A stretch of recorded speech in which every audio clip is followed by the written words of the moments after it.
Ons groet dan ook elkeen wat nou elektronies by ons erediens aangesluit het. En soos ek nou vir die gemeente gesê het, hoop ek julle elkeen het ook 'n baie lekker Valentynsdag gister gehad en mag elke een van u ook vandag 'n geseënde ontmoeting hê met ons hemelse Vader. Kom ons word nou stil voor die Here, dan bid ons saam. Hemelse Vader, ons kom na u genadetroon vanoggend om laag voor u te buig en om u te loof en te prys, om u te aanbid, want u is die enigste ware God. U is die almagtige skepper van hemel en aarde. U het alles so wonderbaarlik geskep, van die kleinste mikroorganisme tot die grootste walvisse wat die oseane deurkruis, van die kleinste sterretjie tot die grootste planete. Elkeen word in u hande vasgehou.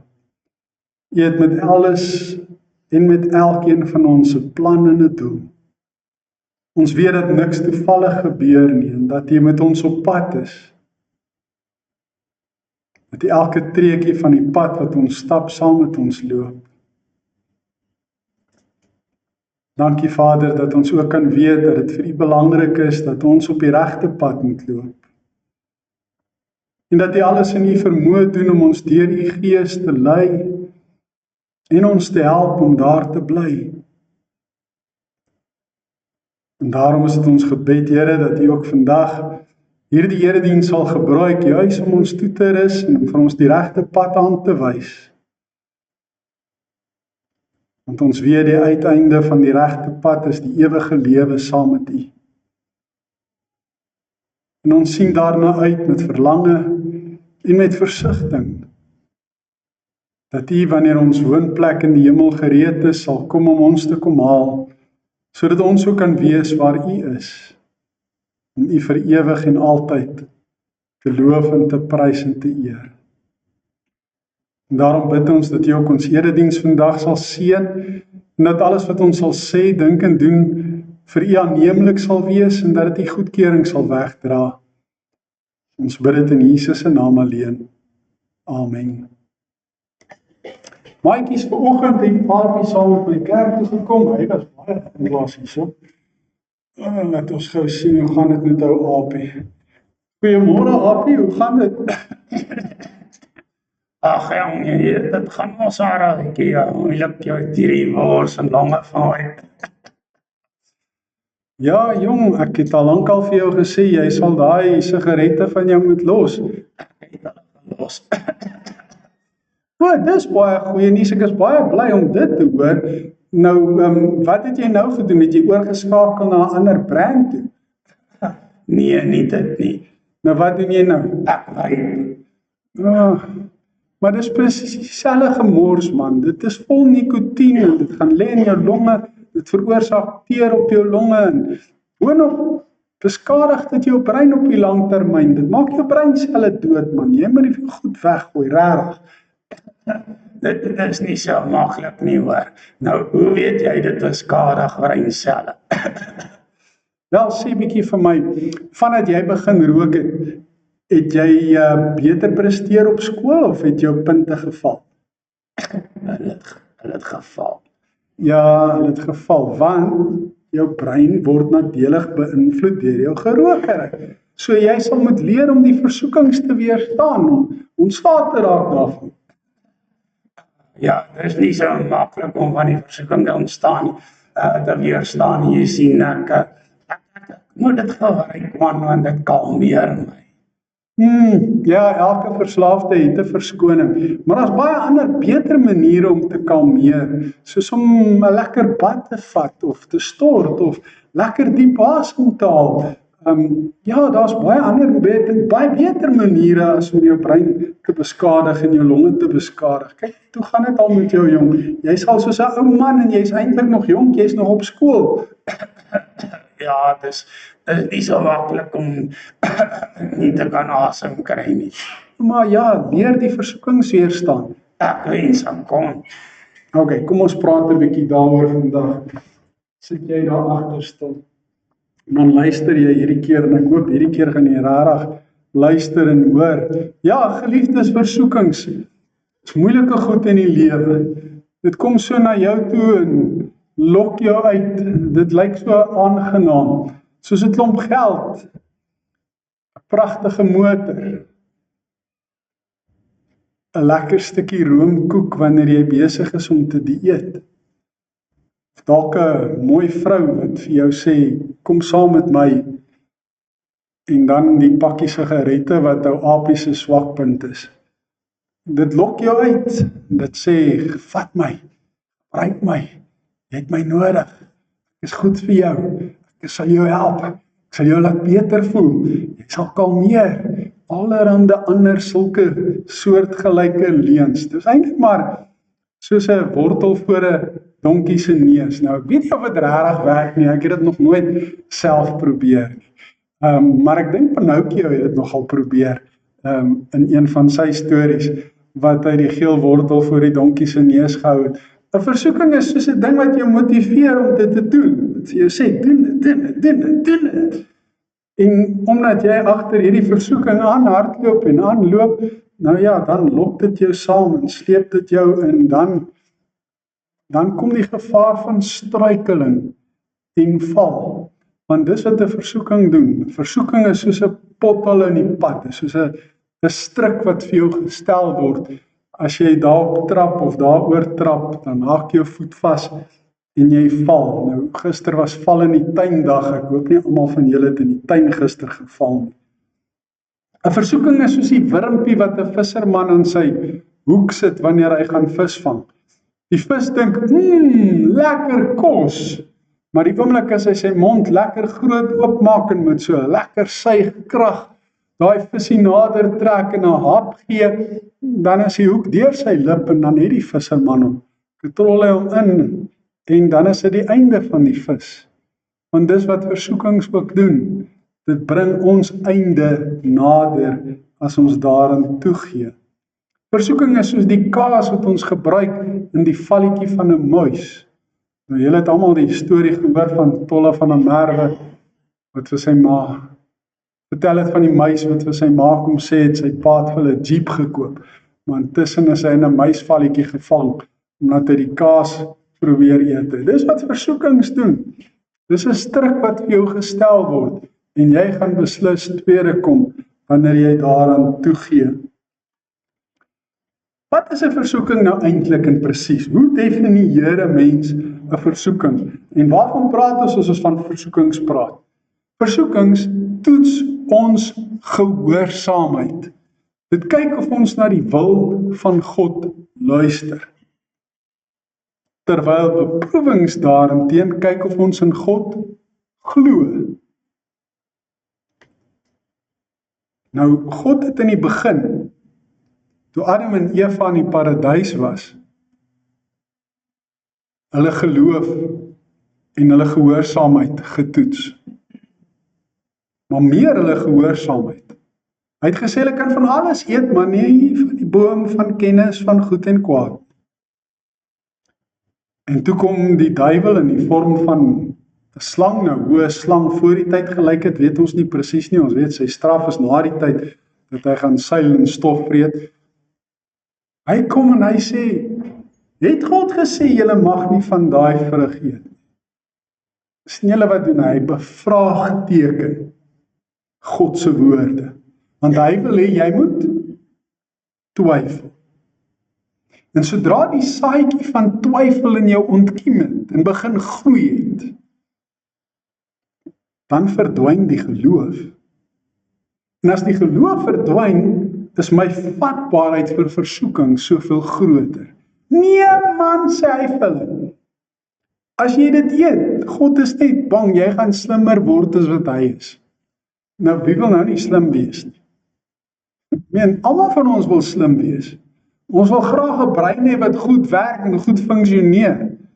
As ons by die skool is, wil ons goeie punte kry. Almal wil slim wees. Daar's niemand wat ek ken wat sê ek wil graag dom wees. Ek ken nie so iemand.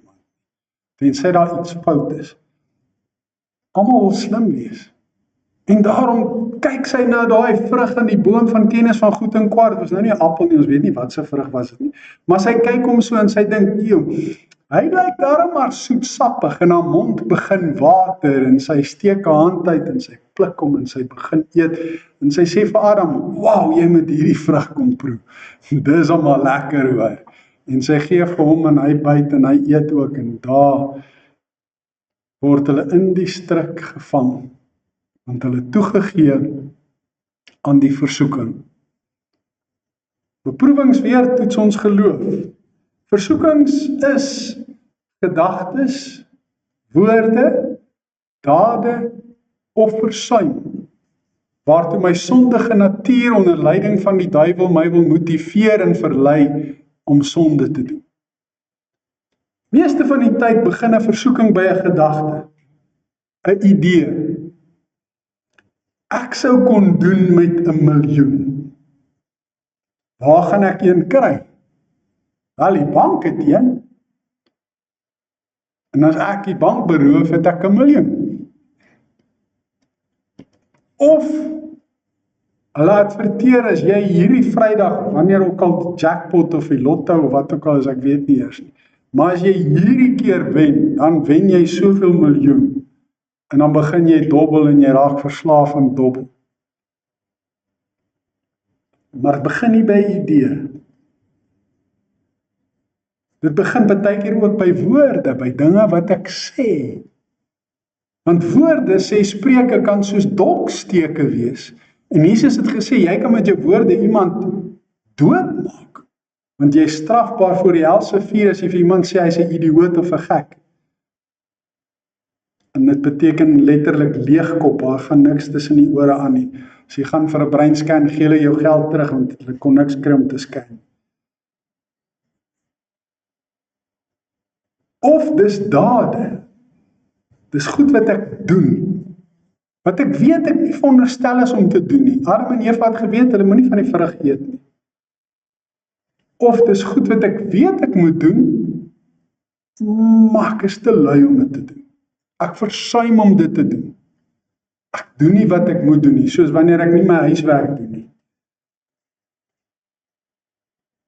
En dis my sondige natuur wat my onder leiding van die duiwel gebruik my sondige natuur, om my te motiveer, om my te verlei, om daardie sonde te doen. En as ek toegee aan die versoeking, dan het ek die toets van gehoorsaamheid gedop. Ek het hom gedryf. Beproewings aan die ander kant is so bietjie anders as versoekings. Beproewings het te doen met die swaar kry en die lyding wat ons op ons lewenspad teekom. Nou waar kom beproewings en versoekings beproewings vandaan? Hierdie swaar kry, hierdie lyding, waar kom dit vandaan? Partykeer is dit God wat my geloof toets. Soos toe hy vir Abraham gesê het, vat jou enigste seun Isak wat jy liefhet en gaan offer hom. Dit was 'n beproewing. Dis 'n toets vir Abraham se geloof. Partykeer is dit die duiwel, soos in Job se geval, waar die duiwel allerhande verkeerde en slegte goed op sy pad gebring het om hom te laat swaar kry, want hy wou gehad het, Job moes ophou om in God te glo. Partykeer is die gevolge van my ongehoorsaamheid, die feit dat ek geval het vir 'n versoeking, die gevolge daarvan is partykeer die oorsaak van my swaar kry en my lyding en my beproewing. Daar's nie altyd 'n reguit lyn tussen die twee nie, maar baie kere is daar. Soos ek 'n onsedelike lewe leef en ek kry een of ander STD, dan is daar mos nou 'n direkte lyn tussen die sonde en die gevolg.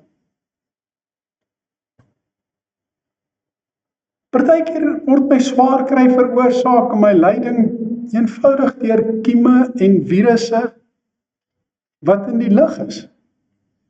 En dan is dit nie omdat ek een of ander sonde gedoen het nie. Ek is maar net aan die kiem of die virus blootgestel en dit het my siek gemaak. En daarom is daar nie noodwendig iemand om daarvoor te blameer nie. Soms is daar 'n reguit lyn, maar nie altyd nie.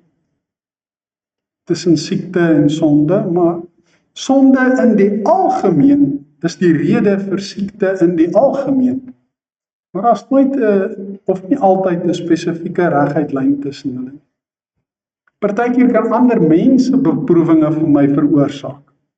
Want jy kry mense wat baie meer luister vir die stem van die duiwel en val in versoekings en hulle kom in die versoeking om jou te bespot, om jou lewe moeilik te maak, om jou vyand te wees, wat ook al, om jou sleg te sê, te verneder, en dan word my swaar kry deur mense veroorsaak. Partykeer word my swaar kry deur diere veroorsaak. Party mense is baie lief vir troeteldiere. Maar daai troeteldiere kan partykeer vir jou 'n harde tyd gee. Ek onthou my seun Sander, hy was verskriklik lief vir troeteldiere. En nou nie sommer gewone honde en katte. Dis altyd die uitsonderlikste eksotiese goed, skorpioene, slange, van hierdie groot tarantula spinnekoppe. En op 'n stadium het hy ferrets gehad. Ferrets is amper soos hierdie witkwas muishonde wat baie keer hier in die veld rondhardloop en wat vleis eet en goed. Nou, die goed is ongelooflik moeilik om aan te hou en hulle gee eintlik maar vir jou beproewing. Baie keer byt hulle jou ook nog en hulle byt vrek seer. So die troeteldiere kan ook maar 'n mens beproewinge laat veroorsaak. En baie keer kan dit dinge wees. Jy kan sukkel met jou motor, wat nie wil start nie. Om watter rede ook al. Jy probeer jou bes, maar jy kry hom net nie aan die gang nie. En dit veroorsaak beproewinge, swaar kry. En dit toets jou geloof. Dit kyk of jy na al hierdie swaar kry nog steeds in God gaan glo. En ons sien dit by Job byvoorbeeld. Na al sy swaar kry, al sy ly, nadat sy vrou vir hom gesê het, man, vloek God net en sterf, hy gesê, ek gaan nie, ek gaan in God aanhou glo. En hy het die toets van beproewing geslaag. Wanneer ek versoekings weerstaan, slaag ek die gehoorsaamheidstoets, en as ek beproewinge slaag, en ek daar deurgaan, en aan die ander kant uitkom en nog steeds glo, slaag ek die geloofstoets. So dis die verskil tussen versoekinge en beproewinge. Wat lees ons in die Bybel daaroor? Ons gaan in Matteus 4 vandag lees van 'n versoeking. Die versoeking in die woestyn. Die versoeking van Jesus. Ons lees vanaf die eerste vers. In Matteus hoofstuk 4, dis die eerste boek daar in die Nuwe Testament, so is net so 3/4 deur die Bybel, dan begin die Nuwe Testament. Toe is Jesus deur die Gees die woestyn ingelei, om deur die duiwel versoek te word. Nou, daai eerste sinnetjie is al klaar nogal moeilik om te verstaan, maar ek gaan nou verduidelik. 40 dae en 40 nagte het hy niks geëet nie. En naderhand het hy honger geword. Nou kyk, as 'n mens 'n jong man is, want hy was op daai stadium nog 'n jong man gewees, dan eet jy behoorlik. Jy eet nie net vir een mens nie, jy eet sommer vir 2 mense. As jy Burger King toe gaan, dan bestel jy sommer 2 Whoppers, nie net een nie. En as jy Steers toe gaan, is dit 2 King Steer burgers, want een doen dit net nie vir jou. Nou as jy vir so jong man vat en jy los hom vir 40 dae en 40 nagte sonder kos, dan gaan daai hongerpyne dan behoorlik knag. So Jesus was regtig honger gewees. Die versoeker het toe gekom en vir hom gesê, as u die seun van God is, sê hierdie klippe moet brood word.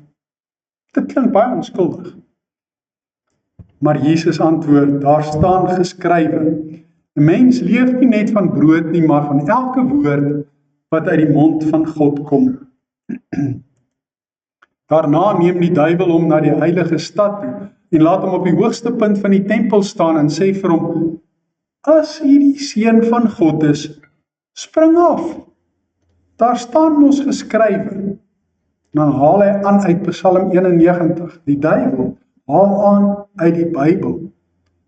Hy sal sy engele oor jou opdrag gee en op hulle hande sal hulle jou dra, sodat jy nie jou voet teen 'n klip sal stamp. En dit staan regtig daar. Jesus sê vir hom, daar staan ook geskrywe, jy mag die Here jou God nie op die proef stel nie. Toe neem die duiwel hom na 'n baie hoë berg toe, wys hom al die koninkryke van die wêreld met hulle pragt en sê vir hom, dit alles sal ek vir u gee as u neerval en my aanbid. Maar Jesus sê vir hom, gaan weg Satan, want daar staan geskrywe, die Here jou God moet jy aanbid en hom alleen dien. Daarna het die duiwel hom met rus gelaat en daar het engele gekom en hom versorg. En dan bly ons na die Nuwe Testament 'n bietjie verder in Jakobus hoofstuk 1, ons lees vanaf vers 12, die opskrif is versoeking en verleiding. Jakobus, wat Jesus se broer was, skryf, gelukkig is die mens wat in versoeking standvastig bly. As hy die toets deurstaan het, sal hy as oorwinningsprys die lewe ontvang wat die Here beloof het aan die wat hom liefhet. So as jy versoekings weerstaan en jy wen daardie gehoorsaamheidstoets, dan kry jy as oorwinningsprys die ewige lewe. Hierdie woorde is nou belangrik. Iemand wat in versoeking kom, moet nooit sê, ek word deur God versoek nie. Want God kan nie verlei word nie en self verlei hy niemand nie. So, God kan soms wel beproewings op 'n mens se pad bring om jou geloof te toets, maar hy sal jou nooit versoek of verlei om sonde te doen nie. 'n Mens word verlei deur sy eie begeertes. Dit wat hier binne aangaan, wat hom aanlok en saamsleep. En daarna as die begeertes bevrug geraak het, dan word hulle nou gegroei en hulle dra vrugte, dan bring dit die sonde voort. En as die sonde ryp geword het, as hierdie vrugte van die sonde ryp geword het, dan loop dit uit op die dood. So, as jy die gehoorsaamheidstoets slaag, dan loop dit uit op die lewe. As jy die toets druip, dan loop dit uit op die dood. Moenie julle self mislei nie, my liewe broers. Elke goeie gawe en elke volmaakte geskenk kom van bo. Dit kom van die Vader wat die hemelligte geskep het, maar wat self nie soos hulle verander of verduister nie. Omdat dit sy wil was, het God ons deur die woord van die waarheid tot die lewe gebring, sodat ons, om dit so te stel, eerstelinge kan wees van alles wat hy geskep het. So God se doel met ons is om die ewige lewe te kan kry. Om eerstelinge te kan wees in sy skepping, die kroon van sy skepping, die top van sy skepping. Dis wat God graag wil hê. Hy wil dus hê, ons moet versoekings weerstaan, sodat ons die gehoorsaamheidstoets kan slaag. Ons moet deur beproewings kan gaan, sodat ons die geloofstoets kan slaag. Geliefdes, ek dink nie ons moet dink Jesus se worsteling in die woestyn was sommer maar net maklike iets gewees. Dat sy weerstand teen die versoekings, dat dit vir hom kinderspeletjies was nie. Ek dink dit was geweldig intens. Die Gees vat Jesus na die woestyn toe. Hoekom die woestyn? Hoekom vir 40 dae en 40 nagte niks eet nie? Hoekom om deur die vyand soek te word? Waarom sou die Gees dit doen. Want God versoek dan niemand nie. Maar onthou, dit was nie God wat hom versoek het nie, dit was die duiwel. Maar hy het hom daarin gelei.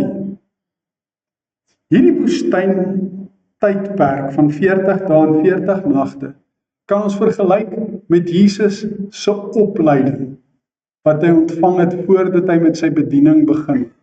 Want dis net na sy dood was hy daar in die woestyn toe gewees vir hierdie tydperk en direk daarna toe hy terugkom, het hy met sy bediening begin, het hy sy eerste preek gepreek.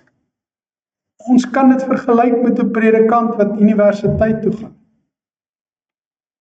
As jy daar in jou eerstejaarsklas instap, en jy begin met Grieks 1 en Hebreëus 1, met dogmatiek, praktiese teologie, Ou Testament, Nuwe Testament, dit voel soos 'n woestyn. Want jy word oorlaai met geweldig baie werk. Nie net moet jy nuwe alfabette aanleer nie, want Hebreëus en Grieks word heeltemal verskillend geskryf, dit lyk heeltemal anders as ons letters, en ons Hebreëus nog boonop van regs na links, Grieks is ook van links na regs, en dan het hulle allerhande verbuigings van die woorde, en jy moet dit alles leer.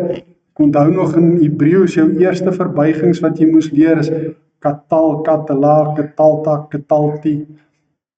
Dis amper soos Duits. Duits het ook sulke naamvalle. Ich bin, du bist, sie ist, wir sind, ihr seid, sie sind. Dis al die verskillende verbuigings van hy het doodgemaak, ek het doodgemaak, dit het doodgemaak, hulle het doodgemaak. Dis nou wat katal, katala, katalta beteken. En ich bin, du bist, dis ek is, jy is, sy is, hy is. So dit het dieselfde naamvalle en verbuigings. Dis moeilik, dit voel soos 'n woestyn waarin jy jouself bevind. En dis hoekom baie ouens na die eerste jaar, hulle maak nie eers die eerste jaar klaar nie, hulle pak sommer op en hulle gaan, omdat dit so moeilik is. Ek onthou Grieks 1, die eerste dag toe ons daar in die klas instap, was ons 50 studente gewees. Was nog by RAI gewees voordat dit UJ geword het, waar ek my eerste graad gedoen het. Net 12 van daai 50 het eksamen toelating gekry vir Grieks 1. En van daai 12 het net 8 geslaag. So dis om julle 'n idee te gee van dat dit 'n woestyn is, hierdie opleiding. Die tweede ding wat ek dink ons baie goed moet verstaan om die intensiteit van Christus se versoekinge te kan begryp, was dat Christus na sy menslike natuur waarlik 'n mens was. Hy was nie 'n halwe mens nie. Hy was volkome mens, waarlik mens. Hy het dieselfde uitdagings in die lewe geken as wat ons ook ken. Hy het ook honger geword. Hy het ook dors geword. Hy het ook warm gekry. En daar in die woestyn word dit in die dag verskriklik warm. En hy het ook koud gekry, want in die nag word dit verskriklik koud. Hy het ook moeg geword. Dink net hoe moeg moes hy gewees het na 40 dae en 40 nagte sonder kos. Want kos gee vir jou energie. En as jy nie eet nie, dan word jy al hoe swakker en moer en moer. En wanneer is ons op ons weerlooste? Is wanneer ons moeg is, wanneer ons uitgeput is, wanneer ons honger is, wanneer ons dors is. Dan is jy op jou weerlooste. Jesus het ook emosies geken, soos hartseer. Hy het gehuil by Lazarus se graf. Verlange. Hy het so graag begeer dat sy volk tot bekering moet kom. Hy sê hy wil hulle red en bymekaar maak soos 'n hen haar kuikens bymekaar maak. Hy het ook frustrasies geken. Hy het die tempel ingegaan en dit gereinig oor die geldwisselaars op 'n oneerlike wyse geld gemaak het. Hy het ook liefde geken. In Johannes 13 lees ons dat hy sy disippels tot die uiterste toe lief gehad het. So net soos enige ander mens het hy dieselfde ervarings en belewennisse gehad wat ons ook het. So ons moenie dink dat sy versoekings vir hom kinderspeletjies was nie. Inteendeel. Hebreërs 12 vers 4 sê dat die stryd teen die sonde is 'n ewige stryd. Dis 'n stryd tussen lewe en dood. Dis 'n lewensbelangrike stryd. Dis nie 'n maklike fight nie, dit is regtig 'n ernstige, moeilike fight. Die 40 dae en nagte woestyntydperk. Nou sien ons hoekom is dit juis in die woestyn. Kan vergelyk word met die 40 jaar waar die Israeliete deur die woestyn moes trek op pad na die beloofde land. Alhoewel dit nou net daar was en hulle jare gevat het, gaan dit oor die woestyn. Nou wat is nou so besonders aan die woestyn? As ons die Ou Testament veral lees, en dele van die Nuwe Testament sien ons dit ook, word die tydperk toe Israel deur die woestyn getrek het, geïdealiseer. Met ander woorde, dit word gesien as 'n ideale, spesiale tydperk. 'n Tydperk waar die volk vir God en vir God alleen moes dien. Hulle was nog nie blootgestel aan die Jewiete en die Jebusiete en die Kanaaniete en die Filistyne en al die ander volke in die beloofde land waarheen hulle op pad was met al hulle baie afgode. Al wat hulle geken het was die Egiptiese afgode en dit moes hulle in Egipte gelos het, hulle mag dit nie saamgevat het nie. En daar in die woestyn het hulle net vir God gehad. En in die woestyn is hulle liefdevol deur God versorg. Bedags het hulle die regte pad aangewys met 'n wolkkolom, snags met 'n vuurkolom. Toe hulle honger is, toe gee hy vir hulle manna uit die hemel uit en kwartels om te eet. En toe hulle dors is, toe gee hy vir hulle water uit 'n rots om te drink. En ons lees selfs hulle klere en hulle skoene het in daardie tydperk nie eers verslyt nie. Want God het hulle liefdevol versorg. En hulle was van God afhanklik gewees. Hulle het geweet wat dit beteken om van hom afhanklik te wees. En daarom lees ons in 'n boek soos Hosea dat God sê dat hy sy volk wat afgedwaal het en wat oneerbaar opgetree het en agter die afgode aangegaan het, dat hy weer sy liefde aan hulle wil bewys, dat hulle as dit ware weer na die woestyn toe wil vat, dat hy hulle daar weer die hof wil maak, dat hy hulle wil vlerk sleep, dat hy weer vir hulle wil wys hoe groot sy liefde vir hulle is. Dit klink amper soos Valentynsdag. As jy Hosea lees, en die woestyn word so gesien as die ideale plek, waar hulle verhouding met God kon sterker word en kon groei. En dis waarom Jesus in die woestyn was. En dis waar sy verhouding met God moes groei en sterker word. En dis waarom Johannes die Doper ook in die woestyn gewerk het. Want die profeet Jesaja se profesie moes in vervulling gaan. Jesaja skryf in hoofstuk 40 vers 3, kyk, daar's 'n stem in die woestyn wat roep, maak die pad vir die Here gereed, maak die pad vir hom oop en duidelik en helder, dat hy kan beweeg op die pad. Johannes die Doper was Jesus se wegbereider en hy het dit in die woestyn gedoen. En dis waarom Jesus ook in die woestyn moes ingaan. Omdat Johannes die Doper die pad in die woestyn gereed gemaak het, lei die Heilige Gees vir Jesus op hierdie selfde pad ook na die woestyn. Hierdie pad wat Johannes die Doper reg en gereed gemaak het, juis om daar sy gehoorsaamheid duidelik te bewys, deur erge, intense versoekings te weerstaan. Dis hoekom hy in die woestyn moes wees. En dan kom die versoeker na hom toe, na 40 dae en 40 nagte.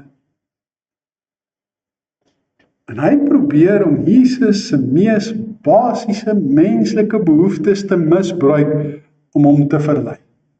Nou kyk, enige iemand wat al op universiteit was, ek dink amper die kinders op skool leer dit ook nou. Daar's so 'n piramide van behoeftes. Hulle praat van Maslow. se behoeftestruktuur. Hieronder het jy jou mees basiese behoeftes aan veiligheid en sekuriteit en kos en water, daai basic goed waarsonder jy nie kan lewe nie. En dan op die toppunt van hierdie piramide is daar wat? Selfaktualisering, wanneer jy jou volle potensiaal verwesenlik. Dis Maslow se behoeftestruktuur. Julle almal het seker al daarvan gehoor, en as julle nog nie gehoor het nie, het julle nou daarvan gehoor. Nou jou mees basiese behoefte as mens is veiligheid, sekuriteit, kos en water. Na 40 dae, 40 nagte in die woestyn is Jesus moeg, uitgeput, honger, hy's gedaan. Waarna het hy die grootste behoefte?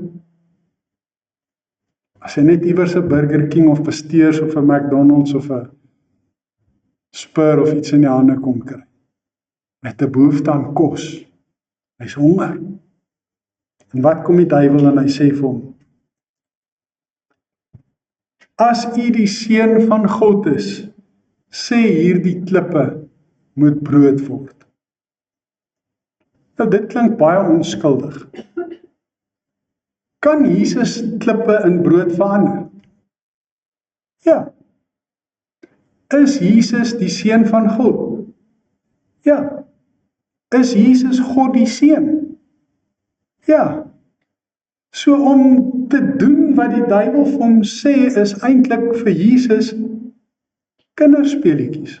Hy kan maklik die klippe in brood verander en dan het hy kos om te eet.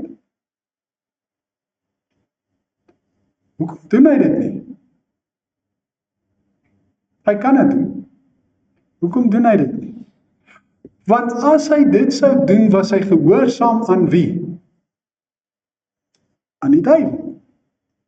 Aan die versoeker. Nie aan God nie. En dis waarom hy hom antwoord.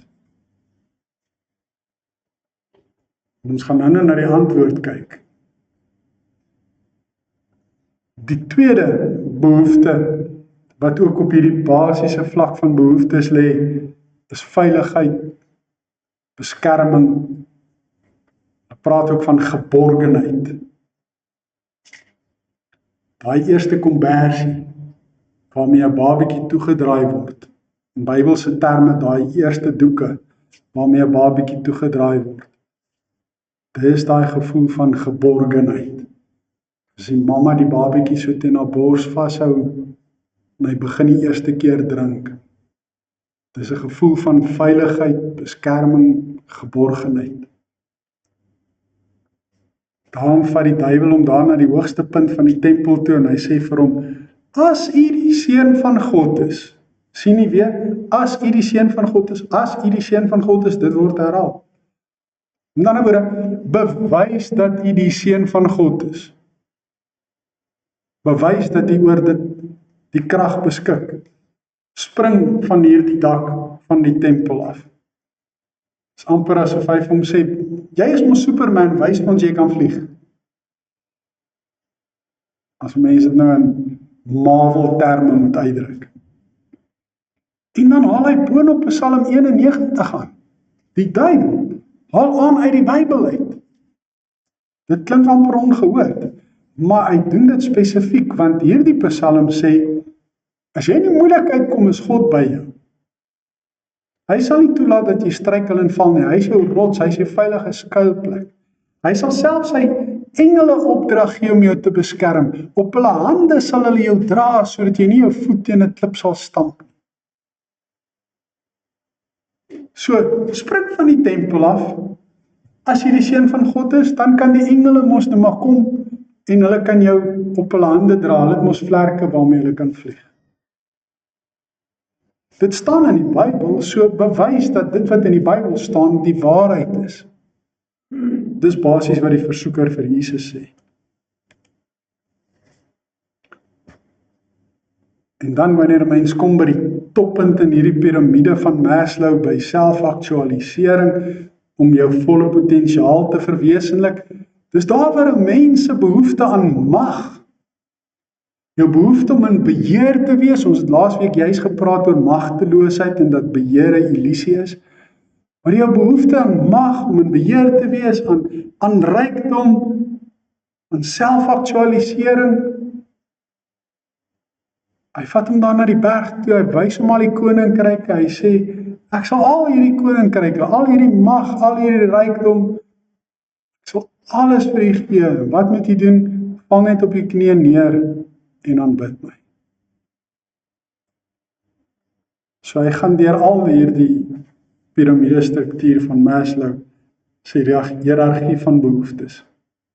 Nou Prof Hein skryf in sy boek oor dogmatiek, dit gaan oor die leerstellinge van die Bybel, die sistematiese teologie, waarin ek ook my doktorsgraad het. Hy sê, Jesus kon nie, wou nie, en het nie gesondig nie. Is dit korrek? Dat Jesus nie kon sondig nie, dat hy nie wou sondig nie?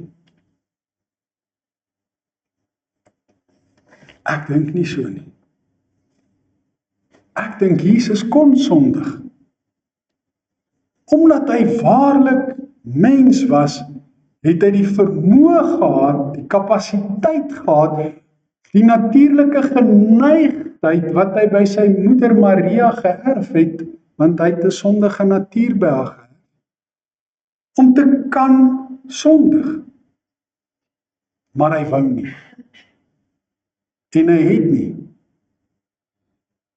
Want as Jesus aan hierdie versoekings toegegee het en gesondig het, kon hy nie ons verlosser wees nie. Want die eienskappe waaroor 'n verlosser beskik, is dat hy waarlik sonder sonde moes wees. En dat hy waarlik 'n mens moes wees. Want dis net 'n mens sonder sonde wat die prys van sonde van al die ander mense kan dra. Geen ander offer kan dit doen nie. Net 'n mens sonder sonde. En dis hoekom hy nie wou nie, en ook nie gesondig het nie. Maar hy kon, want hy was waarlik mens, dink ek. Hoe het Jesus hierdie versoekings oorwin? Wat het hy elke keer gesê? Hoe het hy geantwoord? Kyk ons na die wapenrusting van God in Efesiërs 6, dan sien ons daar's twee belangrike dinge in hierdie wapenrusting wanneer dit kom by versoekings. Die een is die skild van geloof, want daarmee kan jy die brandpyle waarmee die bose jou skiet, kan jy afweer. So hulle vat hierdie pyl en boog, maar die punt van die pyl is mos aan die brand, en dan skiet hulle jou, en dan gebruik jy jou skild, sodat die pyl die skild kan tref en nie vir jou kan tref. So as jy die versoekings van die duiwel hoor, moet jy nie daarna luister nie. Jy moet die skild van geloof gebruik, om dit af te keer, amper soos Captain America se shield wat hy het, nee. Wat is die ander ding wat hy gevat het? Die swaard van die woord gebruik. Hy het elke keer uit die Bybel uit aangehaal en gesê, daar staan geskrywe. Nou Hebreërs 12 sê vir ons, die Bybel is 'n skerp swaard, hoofstuk 4 ook, eintlik hoofstuk 4, Hebreërs, is 'n skerp swaard met twee snykante. Dit is opmerklik dat Jesus elke keer uit Deuteronomium antwoord. Het julle dit opgelet?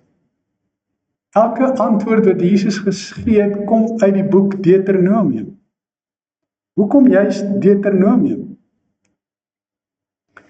Want dit is ook opmerklik dat Deuteronomium die boek is wat beklemtoon hoe God sy volk liefdevol versorg het terwyl hulle deur die woestyn getrek het. Selfs al was die volk ontrou en ongehoorsaam, en dan kom God en hy stuur sy engele om Jesus liefdevol te versorg na sy oorwinning. So ek dink in Jesus se opleiding het hy die boek Deuteronomium in sy gedagtes gehad. Van God se liefdevolle versorging in die woestyn. Van God se getrouheid. Van God se beloftes. En van die volk se afhanklikheid daarvan. In afhanklikheid van God het hy hierdie stryd in die woestyn gestry. Hy het sy gehoorsaamheid deur en deur bewys, deur elke keer nie toe te gee aan die versoekings nie, maar die hele tyd gehoorsaam te bly. Die eerste antwoord wat hy gegee het is, daar staan geskrywe, 'n mens leef nie net van brood nie, maar van elke woord wat uit die mond van God kom. Hoekom het hy dit gesê?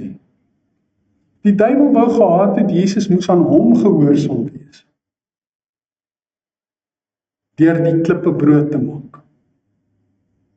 Jesus sê, hierdie brood wat jy in gedagte het, dis nie belangrik nie. Die woorde wat uit God se mond kom, dis belangrik. Dis wat 'n mens moet eet. Soos wat Esegiel dit geëet het, soos wat Johannes in Openbaring dit geëet het, soos wat Jesaja dit geëet het. Dis wat jy moet eet, dis die woorde van God. Jy moet dit gebruik om jou geestelik krag te gee, om jou innerlik sterk te maak, om jou geestelike energie te gee. Gehoorsaamheid aan God se woord is belangriker as gehoorsaamheid aan jou, sou 'n mens vir die duiwel kon sê Jesus vir hom. En dan wanneer hy sê, spring van die tempel af as jy die seun van God is, hy sal sy engele opdrag gee om jou te beskerm, haal hy ook weer aan uit Deuteronomium hoofstuk 6 vers 16 die keer, jy mag die Here jou God nie op die proef stel. En onthou julle toe Jesus aan die kruis gehang het, wat het die mense ook vir hom gesê? As hy die Christus is, verlos jouself. Die ou wat ook aan die kruis langs Jesus gehang het, as hy die Christus is, verlos jouself, kom van die kruis af en laat ons ook van die kruis afkom. Dis die duiwel se manier van praat.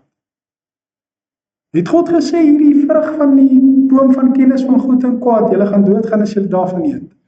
Nee man, dit sal nie gebeur. Dit is altyd hierdie saadjie van twyfel wat hy saai. As u, dis nie geloof nie, dis twyfel. Dis om God op die proef te stel. Dis soos die tannie wat in die berg afgery het, en die bergpas, ons hierdie baie draai en sy is vreeslik bang. En sy vertel nou hoe sy daar by die bergpas afgery het, en net besef het, sy kan dit nie maak nie, dis net te erg, sy moet nou maar liewer vir Jesus beheer oorgee. En sy moet laat hy die stuurwiel vat, hy sal haar veilig onder laat aankom. En toe sê hulle, tannie, wat gebeur toe? Toe sê sy, toe rol hy my kar 3 keer. Sy het die stuurwiel gelos, toe rol die kar 3 keer. Wat het sy gedoen? Sy het God op die proef gestel. Dis soos om op die besigste tyd, daar in Johannesburg se middestad, oor 'n rooi verkeerslig te gaan loop, en te gaan sê, die Here sal my mos beskerm, hy sal sy engele opdrag gee, om my op hulle hande te dra, dat ek my voet nie teen 'n klip sal stamp nie. Geen een van hierdie taksies wat hier op en af jaag gaan my doodry. Dis presies dieselfde. Jy kan nie God so op die proef stel nie.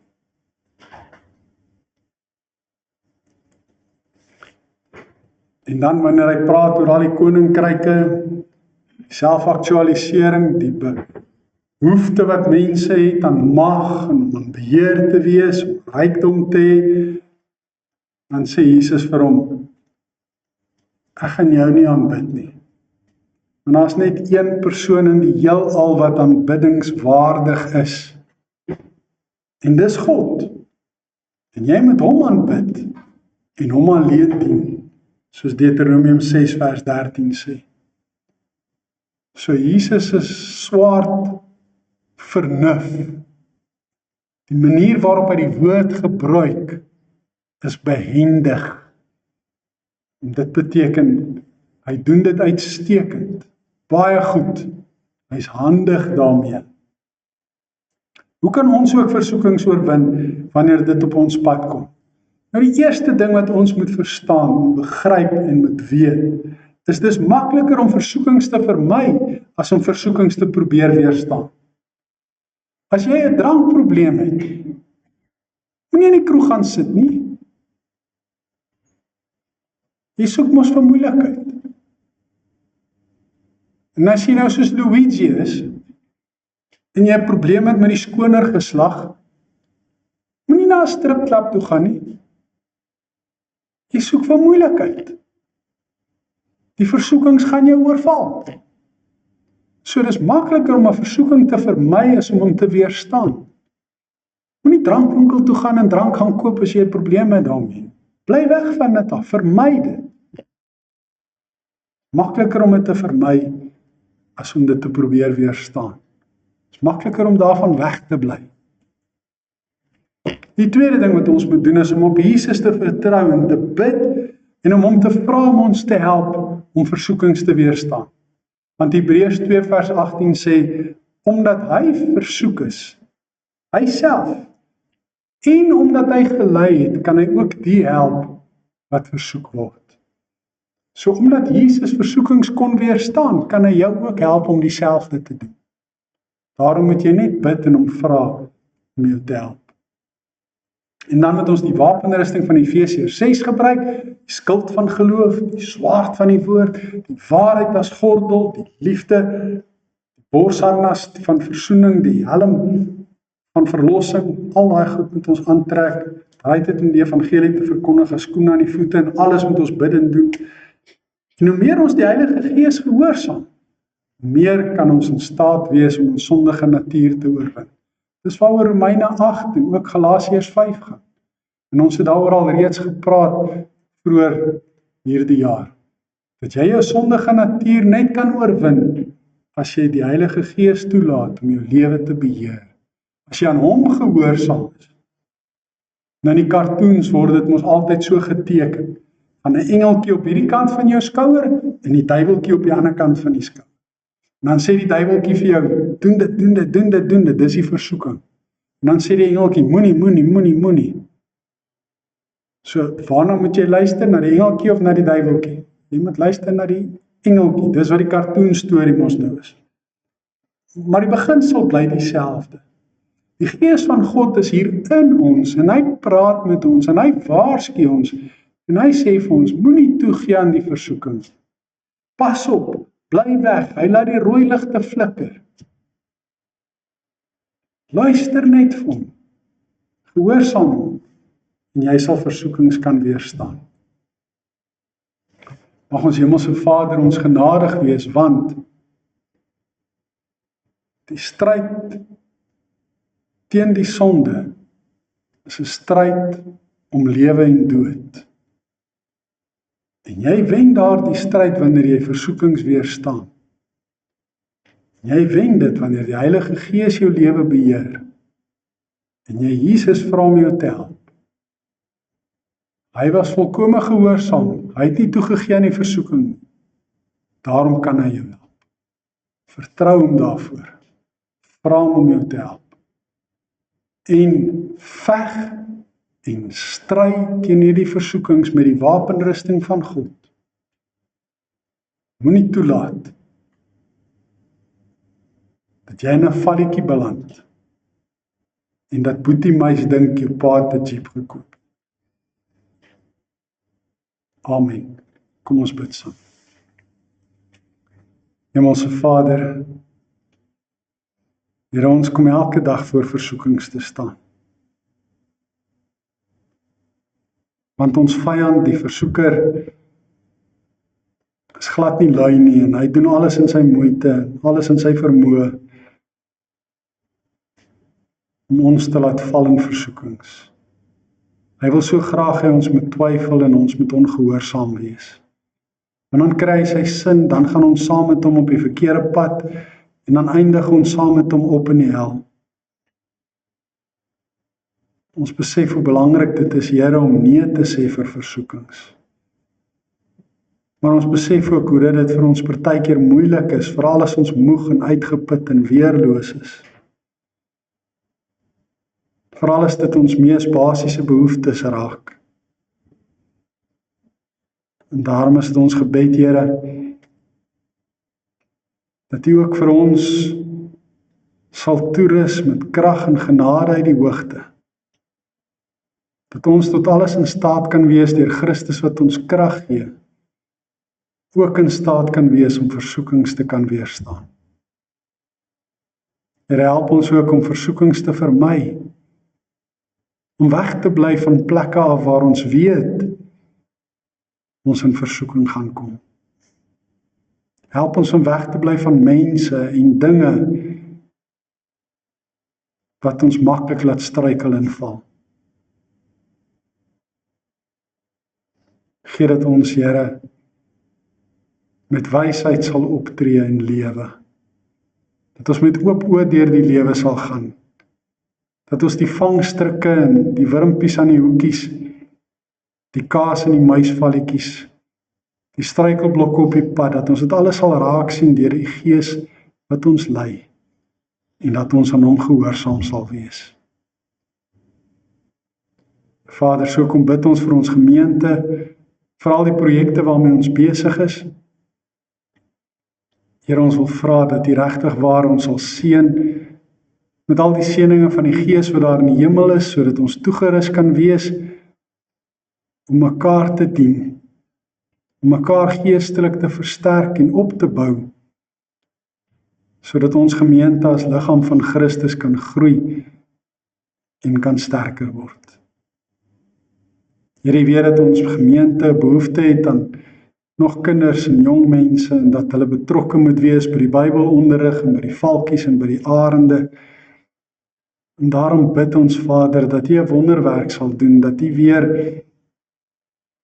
nog meer kinders na ons gemeente sal bring, sodat ons weer van onder af kan groei, waar weer nuwe lewe kan kom, jong lewens, wat vir jare saam met ons op pad kan stap, op die regte pad, en sodat ons U kan dien. So bid ons vir elke kind en vir elke ouer, vir elke ouma en elke oupa, elke pappa en mamma, elke jong mens, vir elkeen, Here, wat siek is, vir elkeen wat behoefte het aan vertroosting omdat hulle hartseer is, vir elkeen wat verlang, vir elkeen wat alleen is, vir elkeen wat arm is en wat swaar kry, vir elkeen wat beproewings ervaar, dat hulle geloof die toets sal deurstaan. Maak ons asseblief gehoorsame kinders van U. Ons bid dit in Jesus se naam. Amen. Jy het nou geleentheid om die Here te dien met die dankoffers. Daarna gaan ons die 444 uit die Halleluja bundel sing, wat 'n vriend het ons in Jesus. En veral vers 2, as versoeking en beproewing of as kwellings ons bedreig, moet ons nie mismoedig word nie, ons moet bid, ons bedes moet opwaarts styg, want daar is nêrens 'n vriend getrouer as Jesus nie. Jesus wat ons node weet en ken, omdat hy self versoek is en gelei het, hy voel, hy het deernis met al ons swakheid, en hy wil deel in al ons leed, om ons te help, om ons te beskerm, om ons daardeur te dra.